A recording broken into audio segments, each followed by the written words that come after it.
Like many of you, I love the beauty and diversity of the animal kingdom as expressions of the amazing creativity of God.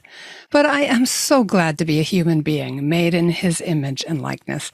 Today's guest, Dave Palmer, is here to discuss what's special about human nature versus other creatures.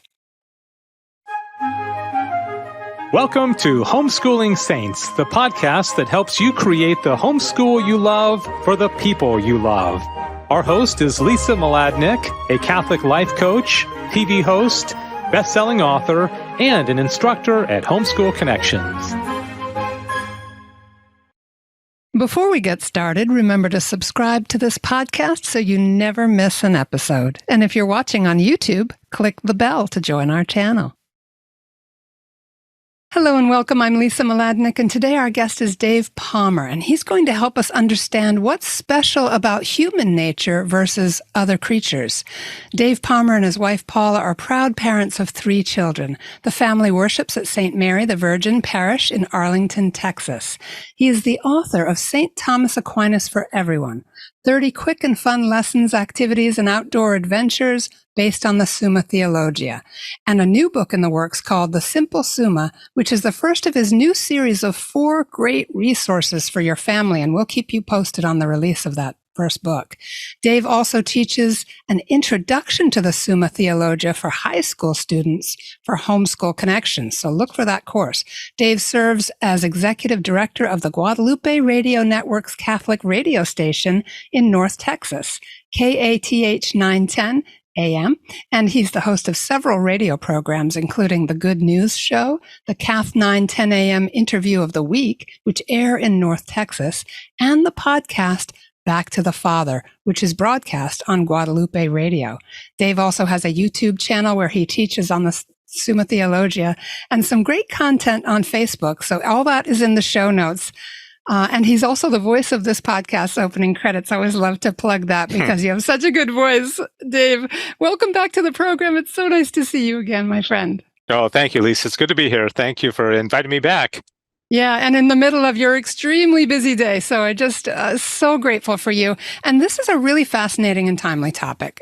This is a really confusing time, especially for young people in our history, with the nature of human identity being under constant attack.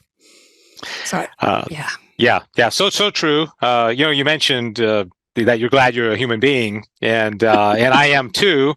And there's 8.7 million species of creatures in the world, not counting the angels, as far as visible creatures, and only one of them is made to the image and likeness of God, as far as the visible creatures, and it's us. And so I think it's an important topic, and it's one where we should look at and say, well, why am I a human? Why am I not a caterpillar? Why am I not a badger or a hawk or a porcupine? And I think it's a significant question, not only for ourselves, but also for our children. Yeah. And we can really see that as the human race has, in some respects, unstuck itself from the Christian ideal of what our human identity is all about, that we're really getting pretty lost. So step us into why is understanding our human nature so important for us? Well, human nature really, and any nature, the nature of a bumblebee or a turtle or a human being, really has to do with a couple of things. First of all, it's like the essence. What is it? What is a turtle? I mean, any child could give you an answer, but they would describe the turtle. It also has to do with operations. What do particular creatures do?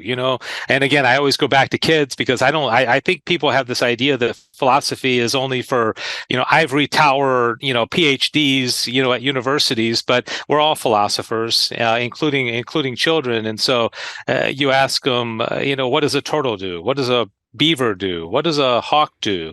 And they can give you answers for that. And then say, well, what does a human do? Well, what are our operations and how are they different? And I know we're going to get into that here in a moment as well. But operations also have to do with what philosophers refer to as telos, or the end. Okay. What is the end of a chicken? What is many people would say, food for a human being in many cases, or what is the end of a platypus or a hawk? Well, what what is the end of a human being, and how does that have to do with our operations? Why do we have senses? Why do we have taste and smell and hearing? Why do we have intellect? Why do we have will? Why do we have free will? Okay, so these are very important questions, and it all has to do with nature, because our nature is unlike the nature of any other creature. Yeah, and I love that you used that word telos, and talked about the end of something. Like, what is our ultimate purpose? And that word purpose, unfortunately, gets used so loosely. It's almost like the way the word love can be associated with your favorite team or pizza, but there's so much more there, right? We're just scratching the superficial surface of what our purpose is when we talk about our end. But it's such a rich place to enter in. What is the end that God has in mind for our being human? So would you walk us into some of the most important distinctions between our human nature and the nature of other creatures? Yeah, and of course, leaning on St. Thomas Aquinas, you have kind of a gradation of creatures. You have some that he would say has what's called a vegetative or nutritive soul, and these would be your trees and your plants and your bushes, where they're alive, but they don't have any senses. When you mow the yard, you don't hear the blades of grass going, ow, ow, that would be make mowing the grass horrible. They don't have senses. They don't have taste or touch or anything like that, but they're alive. Okay. They're different than, a rock. Rock has no life. So it has a soul. Thomas Aquinas would say they have a vegetative soul, and there's, water running through them. So they have a vascular system. And then you move up to what's called the sensitive soul. And these would be creatures that have the five senses. They can feel pain. Your rats and your mice and your snakes and turtles and hawks and gorillas and, you name it. And so there's a distinction there, because they still have the vegetative soul. They still are alive, and they have excretory and respiratory systems and things that are involuntary. Okay, everything in a plant is involuntary, whereas with an animal, it's not that they have free will, but they have a little bit more mastery over their actions. Much more so than a plant. I mean, anybody could realize that. And then you move up into this rarefied air of human beings who, yes, we have the vegetative aspect of our soul. We have blood running through our bodies and air and capillaries and all these involuntary systems. And then we also have the sensitive soul aspect of our soul, where we feel pain and we have sight and smell and taste. But then we are made to the image and likeness of God, which means that we have intellect and we have will. Okay, and this means we're free agents. We can make decisions, and we can go off track. A hawk or a porcupine or a beaver doesn't really make moral decisions. That's why we don't throw them in jail. We don't bring them before judges, but we can, and it's a great responsibility, but it's also something that comes with, a risk, ultimately a risk of losing our eternal life. But it makes us fascinating. And I say in my class, also complicated creatures. We're very complicated because of everything that I explained. We have very complicated souls that can do a lot. And again, the fact that we are made to the image and likeness of God makes us extremely unique, and that's what makes us different from all the other 8.7 million minus one species in the whole world, right? We're very unique. Yeah. And as you're talking, I'm thinking about all the people who have said, well, look at how intelligent porpoises are, or look at how intelligent the primates are. And yet we don't see them in what you just described, making moral decisions, or even, where are their libraries? I heard someone once say, if there are equals on this planet. But could you step us into a little bit of clarity about what we mean by a moral decision? A moral decision means that there are contingencies, which means that something is presented to us. And Thomas would say we're always going to choose a good, like even somebody who goes into a store and steals a TV, he only did it because it's good. Okay, so we're really basically presented with a whole lot of goods in the world. Okay, a married person, God forbid, commits adultery, they're pursuing something they see as good, right? But it's not the best good. The best good is they stay with their spouse, right? And so we, unlike the animals, have these moral decisions that are presented to us. Do I eat 2 pieces of pizza or do I eat 3? A dog never has to think about that. A dog just eats the pizza, okay? And they never say, but should I eat that 3rd piece? Is it right? Yeah. But we do. And so every day, should I give that homeless person $10, or does my family need it? Or maybe it's something that I could do. So we have these contingencies, these decisions that are popping into our mind really 1,000 times a day, because we're always making little moral decisions. Some are much bigger than others, but that's unique to us. Nobody really thinks a turtle is contemplating these kind of things throughout it. They're kind of moved by God instinctively, that word instinct, where they just kind of move along and do their thing, but they're not contemplating decisions, from moment to moment.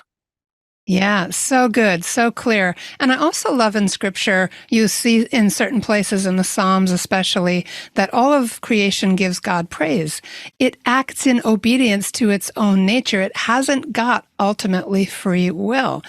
A bird doesn't stop singing, even a primate will not cease to be a primate. It's not going to stop being in its own nature. Whereas a human being can make a lot of decisions that are contrary to its own nature, to its own good. And as you said, whether it's well-formed or malformed, it is ultimately seeking what appears to it to be good. Yeah. And that's why I think we can learn a lot from the created world, because, and again, you can teach this to a 5-year-old, just like you said, the sparrow and the hawk and the butterfly and the gracefulness of these creatures. They are, I'll use a little v, but they're acting virtuously in the sense that they are doing what is good. I mean, that's basically what virtue is. It's what makes a person good is virtuous. But unlike choosing it, it's almost like a double predestination with them, where they're being directed outside of their will to doing exactly what they should. And so that should be a model to them, because we should do what we should, and the path is laid out in front of us, but we just have been given this beautiful and somewhat risky gift of free will, in that God has trusted us enough and loves us enough to allow us to be free agents and make decisions. But we can learn a lot from observing the natural world around us. Yeah, so good. And you mentioned teaching children. I want to talk about that when we get back from our sponsor break. Everybody stay with us. We're going to take a quick break to hear from our sponsor. We'll be right back. Hi, I'm Walter Crawford. And I'm Maureen Whitman. We are the co-founders of HomeschoolConnections.com and proud sponsors of the Homeschooling Saints podcast, which is here to help you homeschool more joyfully, more easily, and more effectively. We want to thank you for listening. And we invite you to check out our courses at HomeschoolConnections.com. And now, back to our program. All right, we're back with Dave Palmer, and we're talking about what's special about human nature versus other creatures. And this can be really pretty deep philosophical stuff, but we'd love to be able to pass this on to our children at various ages. And so what's your sense of when we can start to have these conversations with our kids? What are your favorite places to apply these distinctions and draw them out into our family life? Well, I think you can start very, very young. 3 or 4 years old, you can, talk about, the difference between an earthworm and a dog. Even a little kid is going to realize that they feel a certain more affection towards a dog. And why is that? Because the dog responds to them more. The dog is higher in the chain. The difference, like I mentioned before, of a plant versus an animal who can feel pain. So just the fact that there are a lot of different kinds of creatures And you can even ask the question, why do you think that is? Thomas has this beautiful article in the Summa about why are there so many creatures in the world? Why not just, we'd probably be happy with 1,000, but there's millions. And Thomas says that it's because every single one of them tells us something about God.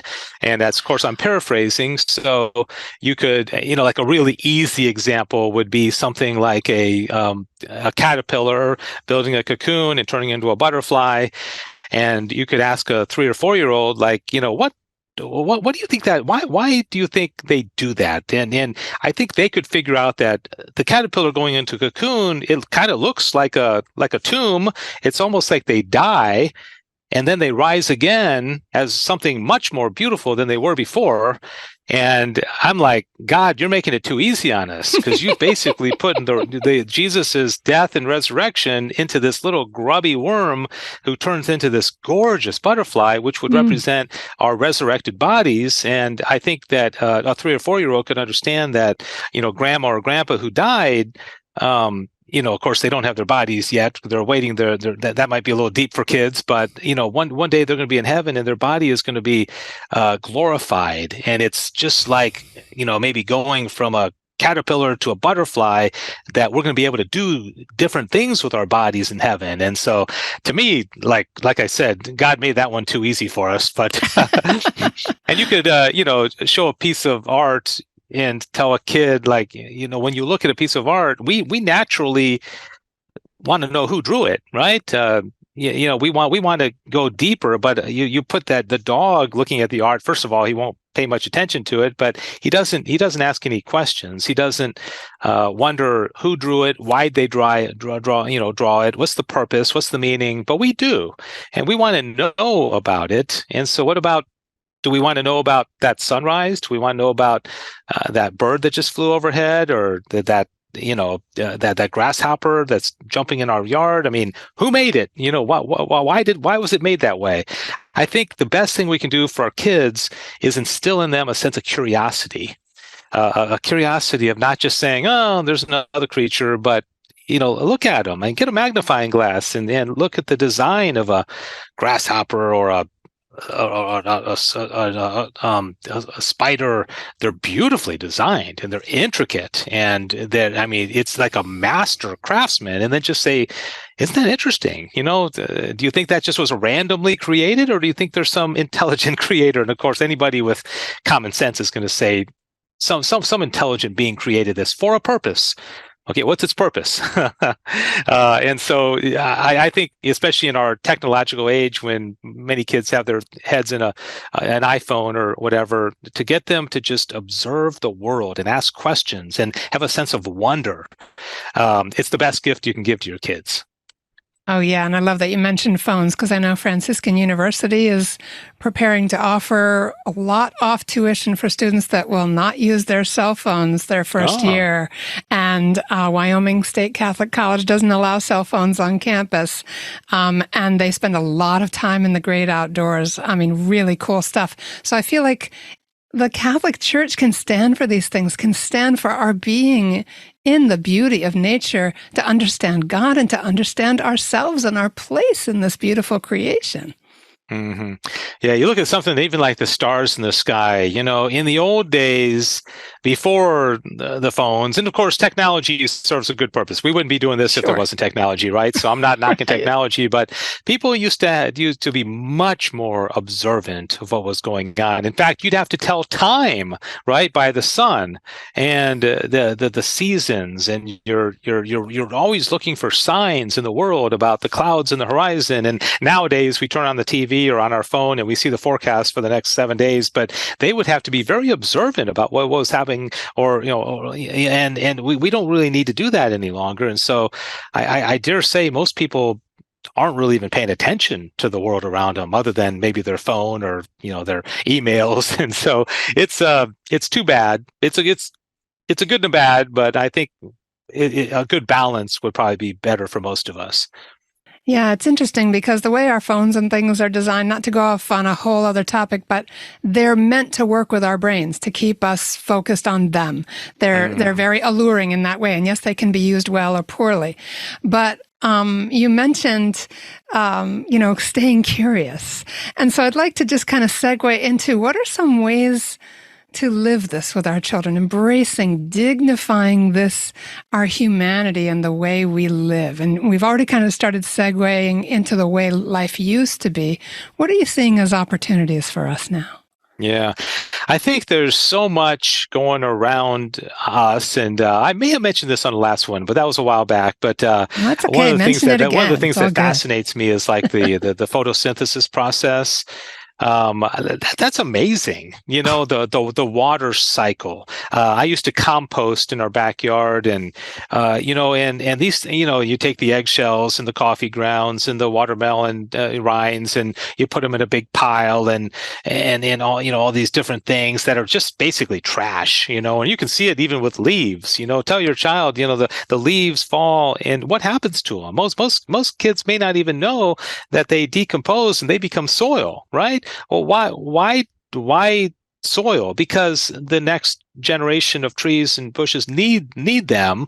Okay, so they're going through this process. They have no idea what's going on, but they're basically providing for themselves and for the best of creation. And, again, those are three of the examples. And the fact that water gets evaporated, it goes into clouds, it moves to another location, they get rain. And so all these things speak of order and beauty and goodness. And it's really hard to believe that it's random, that there wasn't some master designer that put all this in order. So there's a lot of things that are happening. I learned one time that squirrels have just good enough memories to remember where most of the nuts that they buried are. They have a good enough memory to remember to feed themselves, but a bad enough memory so that trees will grow. Nice. So we don't want the squirrel to find all of its nuts, right? We want them to find most of them to feed themselves and their kids, but we want them to forget about a few of them. Why? Because we want trees, right? And we need them to bury them. And so I think that there's one of the things I do with my class is I think a way a day, where I ask them, and they don't do it daily, but about weekly, is I say, find something in nature and take a picture of it, send it to me, and connect it to God.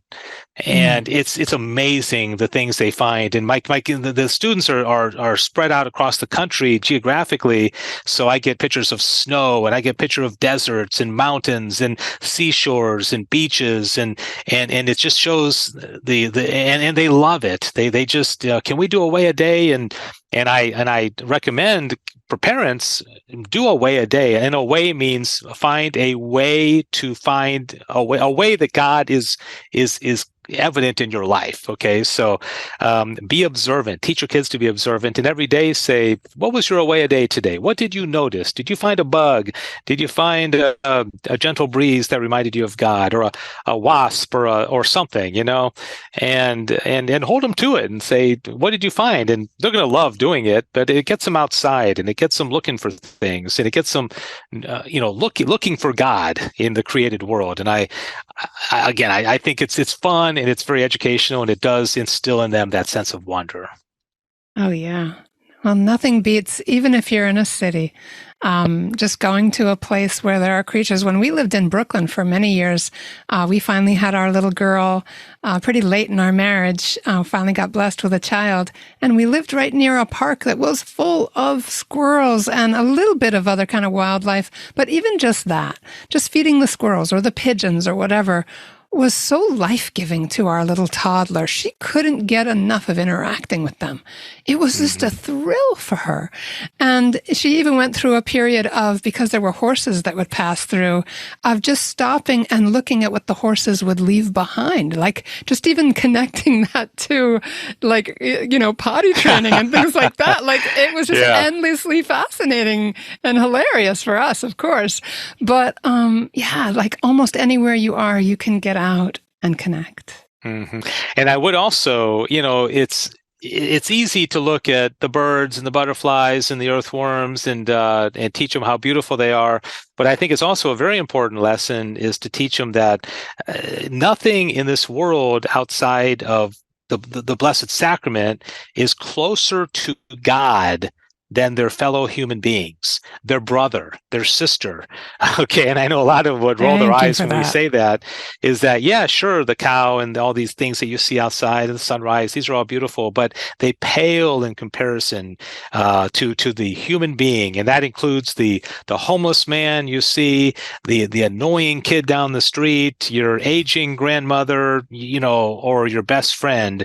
Every one of them made to the image and likeness of God, and that you talk at the beginning about the difference between all the different natures and the creatures, and I think that really needs to be driven home, because I think a lot of people see human beings as annoyances, or because we have free will, and because the squirrel is never going to let us down, because it doesn't make moral decisions, and it just kind of does what it's supposed to do, and it leaves us alone. But teach them that there's nothing closer to God than their kid brother, or their Yeah. sister or their grandma, and I think that's a lesson that this culture needs to learn, a little bit more clearly. Yeah, amen to that. And when we think about our being purposed as being made in the image and likeness of God, as being part of God's plan for salvation and all, that's heady stuff for young kids. But what you just said, the dignity of their own siblings, that we're all made in God's image, and that there's an immortal soul there, that we're all on this really sacred journey of making those choices for or against God throughout the day, that's unlike any other creature on earth. Yeah. Yeah. So true. And then that needs to be driven home for sure. Yeah. So we would love to have our listeners check out Dave's resources that are in the show notes here. We've got Dave's book, and it's really full of fantastic things that your family on a lot of different levels, different age levels, can do together, indoors and outdoors, depending on your weather and your season. He's got a Facebook page for his Away a Day. Check it out. He's also got a St. Thomas Aquinas for Everyone page and a YouTube page as well, where he has videos teaching the Summa. So you can use his resources a lot of different ways. Anything you'd like to add to that? Anything I missed there, Dave? I think that pretty much covers it. I'm developing new ways to try to do this. I feel like God instilled in me a love for Thomistic philosophy and the Summa for a reason, and I love it. I get excited about it, and so I'm just trying to find various ways to share it. But I think you hit on all the platforms right there. Yeah, no, I just love it, because your well-ordered passion toward this kind of awareness, this life-giving awareness of our nature in this space of really accessible and fun and delightful philosophy. Like you said, you don't have to have a PhD to be a philosopher. Even little kids are philosophers. I love that you said that. I'm going to steal it. Any final thoughts for us, Steve? Yeah, I just just kind of say, Pope Leo XIII wrote an encyclical back in 1879 called Aeterni Patris, which was a restoration of Christian philosophy according to the mind of St. Thomas Aquinas. And in it, he was basically lamenting some of the errant philosophers, and how really philosophy, since the time of St. Thomas Aquinas, has been kind of picked apart. People like Descartes and Nietzsche and Sartre. Sartre would have been after him, but Marx and Hegel and Kant and all that. And so I think by teaching age appropriately good, solid philosophy, the children will learn to see bad notes. Like somebody who knows music really well and somebody sings off tune, they'll pick it up immediately, but somebody who doesn't know music like me won't necessarily pick it up. Okay, so we want to learn to fine tune our kids' intellects intellectually. Like, for example, I mentioned Jean-Paul Sartre. He died in 1980. He was what's called an existentialist, and one of his big beliefs was that a person is born and they have existence, but then they create their own essence. Okay, so basically they can create themselves into whoever they are. They're kind of a blank slate, where we would say from a Christian philosophy standpoint that no, you might become a doctor or a lawyer, or you have certain decisions that you might make, but fundamentally, you are a human being made in the image and likeness of God. There's nothing you can do about that. But Sartre would not agree with that. He would say that you create yourself into anything you want to be. And you look at our culture today, where boys can become girls and girls will become boys. Of course, with air quotes, people believe they can do that. I mean, people think they can become bunny rabbits, and so this is this is a logical conclusion of existentialism of people like Jean-Paul Sartre. And so, like I said a moment ago, if we have good philosophy and logic and we teach kids how to think, the moment they hear that kind of nonsense, they're just going to say, no, that I don't buy that. That doesn't ring true for me. But a lot of people have never been taught how to think, and so when they hear that, it's appealing to them. Oh, really? I can become whatever I want to become. I can become a wolf or a dog or the other gender, but they haven't been grounded. So that's why I think philosophy is important, and it's never too early to start. Right, exactly. And so invite everybody. I will link you to where Dave is present at Homeschool Connections, because you really might want to check out his archived classes. Do you have any live classes coming up for summer or fall, Dave? Every spring and fall, I do a class. I've got 29 students in it right now, I think representing about 24 states, and we have a blast. I mean, I love doing it, and the kids, it's just so much fun. And it's really my favorite hour and 15 minutes of my week, when I get to connect with these kids and teach them and have fun with it, and they enjoy it, as well. Thomas is a lot of fun to learn if it's presented in a non-intimidating way. And so, but yeah, the course, I've been teaching it, I think, for about 10 years now. So there's always another one that you can sign up for. I guess in the fall, I'll be starting again. Yeah, that's great news. That's great to hear. This has been so much fun, and thank you for being such a delightful bridge between all of us who are, not schooled in Aquinas yet, but would love to be, would love to have that knowledge, that awareness, and the same delight that you have in God's creation and the meaning of our lives. Thank you so much, Dave. Thank you, Lisa. I really appreciate being a guest. It's been so much fun. Everybody, thanks for tuning in. We hope you'll be with us again next week on Homeschooling Saints. Take care. God bless. And that's our show for today. Our program is sponsored by HomeschoolConnections.com. Be sure to subscribe to Homeschooling Saints and leave us an honest review. God bless you, and thank you for joining us.